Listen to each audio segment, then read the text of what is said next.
프랑스로 가보겠습니다. 마크롱 대통령이 블라디미르 푸틴 러시아 대통령과 한 90분간의 장기간 통화를 했다라고 합니다. 그리고 나서 하는 이야기가 푸틴은 그의 군대에게 이웃 우크라이나를 공격하라고 명령했고 가혹한 금융제재, 수천 명의 사망, 죽음, 100만 명 이상의 난민, 그리고 우크라이나 주요 항구 도시의 붕괴를 초래한 비상한 일련의 사건들을 촉발시켰다. 에마누엘 마크롱 프랑스 대통령에 따르면 최악은 아직 오지 않았다. 침공이 시작된 이후 모스크바는 우크라이나 전역 도시를 포위하고 학교, 병원, 교통센터에 지금 무기를 겨누고 있는 상황입니다. 심지어 전쟁 시작하기 직전에 유치원에다가 폭격을 했던 거 우리가 알고 있죠. 물론 러시아 군이 한 게 아니고 친러시아 반군이 한 것이긴 합니다만은 정말 그 모렴치한 행동들을 지금 막 하고 있는 겁니다. 우크라이나인들은 기본적인 서비스를 받지 못하고 있고 많은 지역에서 깨끗한 물이나 음식, 난방을 이용할 수 없는 상태입니다. 계속되는 폭격은 공포에 질린 우크라이나인들이 집단으로 자국을 떠나는 인도주의적 위기를 심화하고 있는 상태입니다. 100만 명이 넘는 사람들이 이미 우크라이나를 떠났고 지금 피난 행렬이 계속 이어지고 있다. 교통이 다 끊겨져 있는 상황이기 때문에 피난객들이 두 발로 걸어서 움직이고 있다라는 이제 보도들이 나와 있습니다. 더 많은 사람들이 계속해서 피난 행렬에 오를 것으로 보이는 그런 상황이고요. 왜냐하면 러시아 군이 계속해서 공격을 멈추지 않고 있기 때문에 약간의 좌절에도 불구하고 푸틴은 군사 공격을 수그러뜨릴 기미가 전혀 보이지 않습니다. 않습니다. 오늘도 남부 지역에서부터 계속 지금 항구 도시부터 치고 올라오는 공격을 계속 진행하고 있다라고 이야기가 나오고요. 키예프를 점령하기 위해서 키예프 쪽으로 몰고 들어오던 군 부대가 지금 우크라이나 민병대하고 군인들이 지금 보급로를 길게 늘어져 있는 그 보급 차량들을 직접 막 공격하는 이런 일들이 벌어지니까 지금 이제 키예프를 한 15마일 정도까지 가까이 다가왔다가 2, 3일째 지금 정체하고 있는 상황이라고 하고요. 키예프 공격을 멈추고 그 주변으로 다른 방향으로 지금 분산해가지고 키예프 주변의 다른 위성 도시들을 공격을 하는 쪽으로 지금 방향을 틀었다라는 이야기들이 나오고 있는 상황입니다. 그러니까 전쟁이 조금 더 장기화될 것을 각오하고 있는 모습을 보여주고 있습니다. 푸틴은. 약간의 좌절, 그리고 푸틴 대통령과 마크롱 대통령의 전화 통화는 프랑스 지도자로 하여금 최악의 상황은 오지 않았다고 확신하게 만들었다. 워싱턴 이그제미너에서 이렇게 보도했습니다. 크렘린궁의 언론 대변인은 푸틴 대통령이 마크롱 대통령에게 어떤 경우에도 특수 군사작전의 목표는 수행될 것이라고 말했다고 보도했습니다. 그러니까 어떠한 경우에도 우리는 특수 군사작전 하고 말겠다. 지금 이렇게 푸틴 쪽에서는 얘기를 하고 있는 것이다. 이런 지적에도 불구하고 푸틴의 침공은 그가 기대했던 빠른 슬램덩크는 하지 못했다. 이게 이제 이그제미너에서는 이런 식으로 표현하고 있고요. 러시아는 자국을 위해 싸우는 우크라이나 국민들뿐만 아니라 국제사회로부터도 저항을 받고 있습니다. 국제사회가 지금 똘똘 뭉쳐서 러시아 제재에 다 앞장서고 있는 그런 상황이죠. 하지만 그게 그렇게 쉽지는 않을 것이다 라는 이야기도 나오고 있습니다. 경제 제재를 하고는 있기는 한데 은행들 스위프트에서 몰아냈다고는 하지만 또 다른 방법으로 국제 통화 계속해서 지금 스와핑 같은 것도 할 수 있는 것으로 알려져 있고요.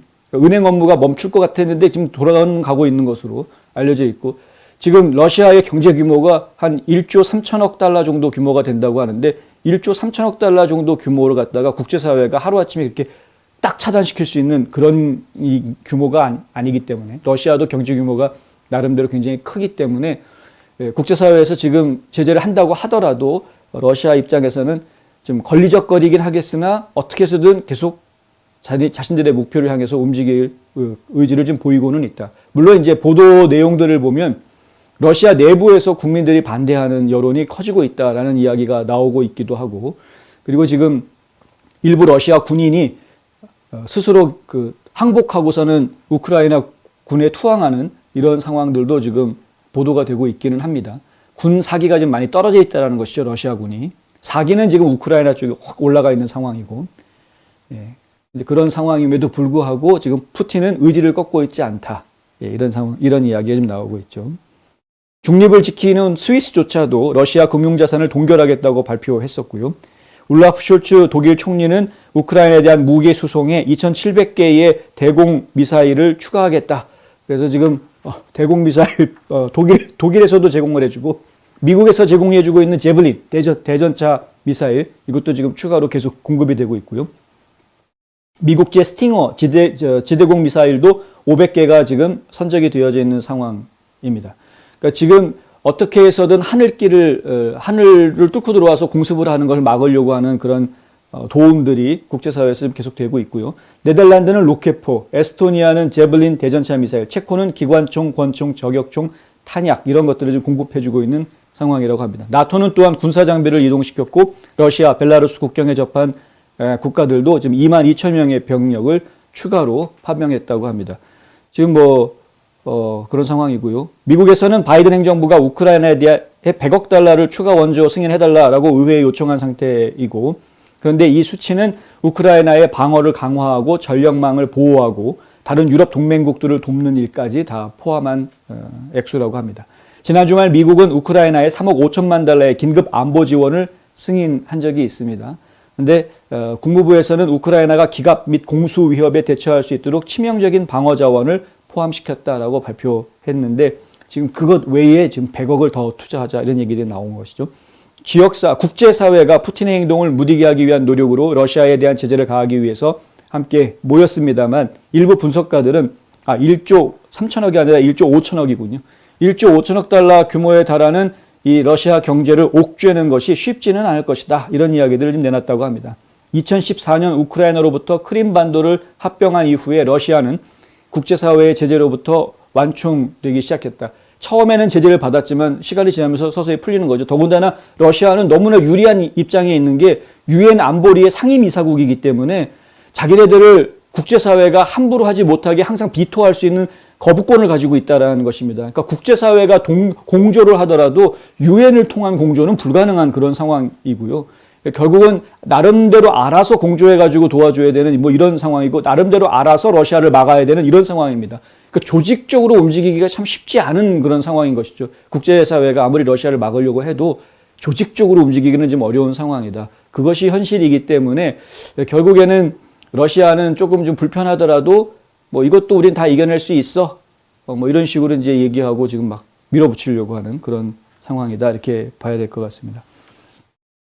한편 목요일 프랑스는 러시아 국영 석유 회사인 로스네프트를 운영하고 있는 푸틴 대통령의 측근 이고르 세친의 요트를 압류했다. 이런 발표를 했습니다. 이게 세친이라는 인물이 로스네프트라는 회사의 대표로 있는데 이 로스네프트라는 회사 이름으로 그 요트를 샀다고 합니다.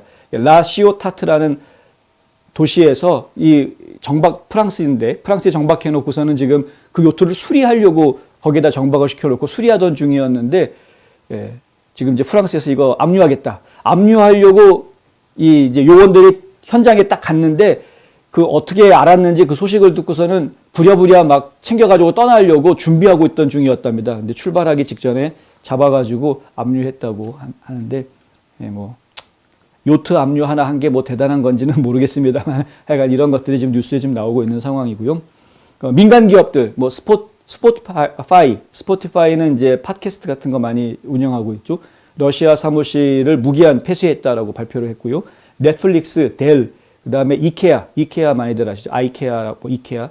그 이케아도 지금 모스크바 쪽하고 지금 거리를 두는 그러한 움직임들을 좀 보이고 있다. 이런 이야기들이 지금 나오고 있습니다.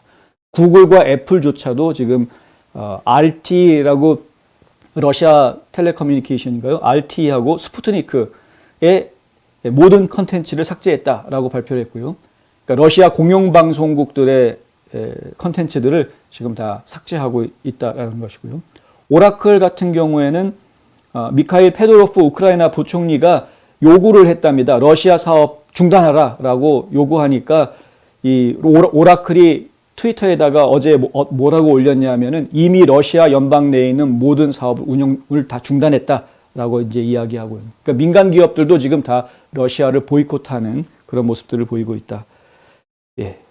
제네바에서는 유엔 인권이사회가 열려서요. 러시아의 전쟁 범죄 조사를 위한 국제조사위원회 설치를 놓고 논의를 시작했다라는 보도도 나왔습니다. 이제 전쟁 국제 조사위원회에서 이거를 조사를 하게 되면은 이제 아무래도 이제 국제사법재판소에서 뭐 모종의 판결을 받아낼 수 있는 가능성이 있겠죠. 전쟁이기 때문에 뭐 전쟁 중에 반드시 이 민간인 피해들은 생겨나게 마련이기 때문에 그것들은 이제 전쟁 범죄로 이야기할 수 있는 부분들은 반드시 나오게 되어 있습니다.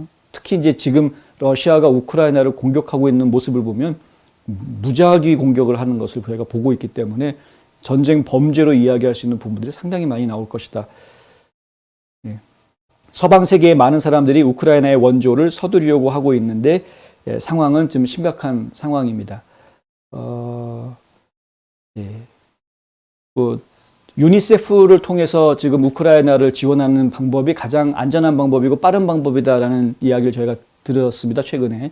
그래서 혹시 우크라이나 지역에 도움을 주고 싶으신 분들이 계시면은 유니세프의 홈페이지를 통해서 우크라이나에 원조해 줄 수 있는, 도네이션 할 수 있는 그런 온라인상에서 하실 수 있게 돼 있으니까요. 유니세프 쪽을 좀 이용을 해 주시면은 좀 더 집중적으로 도움이 될 수 있겠다라는 말씀도 함께 드립니다. 러시아군은 항구 도시 마리우폴을 좀 포위한 상태이고요. 그곳의 시민들은 15시간 이상 격렬한 폭격 속에 갇혀 있다라는 보도도 나와 있습니다. 그리고 지금 이제 그 항구 도시 이야기했는데 전략적 항구 도시들을 포위했다라는 러시아군의 보도가 나오면서 지금 러시아군이 승전보를 알리고 있는 모습들을 지금 보여주고 있는 거죠. 저희가 어제 헤르손 얘기를 해드렸는데 헤르손이 함락됐다. 러시아군 입장에서 보면 점령했다.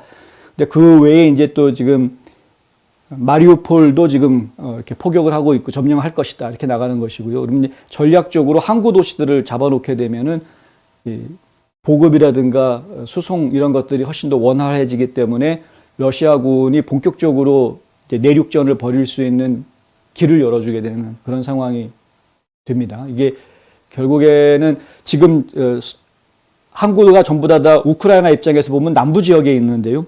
그게 또 하필이면 크림반도랑 붙어 있기 때문에 결국에는 이미 크림반도는 지난번에 땅 따먹게 해가지고 이미 먹어놓은 상태이고, 그리고 이제 전략적인 항구 도시 뭐 2군데를 지금 얘기하고 있습니다만은 그런 데들 잡아놓고 나면은 그 옆으로 해가지고 이 돈바스 지역까지 해서 우크라이나 남부 지역 일대를 거의 다 남쪽하고 이쪽 남동쪽 지역까지 이렇게 일대를 쭉 땅 따먹기를 할 수 있는 그런 상황이 되게 됩니다. 우크라이나가 러시아를 상대로 해서 전쟁에 이겨가지고 우크라이나 군대를 자기네 땅에서 완전히 다 몰아내는 것은 현실적으로 좀 쉽지 않은 상황이죠. 그렇게 되려면 사실은 이제 미군이라든가 나토 군들이 우크라이나 땅으로 들어와서 국지전을 벌려줘야 그것이 가능해질 수 있는데, 지금 미국도 그렇고 나토 군도 그렇고 직접 우크라이나 땅 안에 들어가서 전쟁을 벌일 생각이 없다라고 지금 얘기를 하고 있기 때문에, 최근에 오늘도 지금 앤토니 블링컨 미국 국무장관이 뭐라고 발표했냐면 우크라이나 땅 안에 들어가가지고 러시아군하고 직접 전쟁하는 건 안 하겠다라고 그랬습니다. 지원만 해주겠다. 우크라이나 지원만 해주고, 직접 전쟁 벌이는 건, 직접 러시아군과 싸우는 건 안 하겠다라고 했습니다.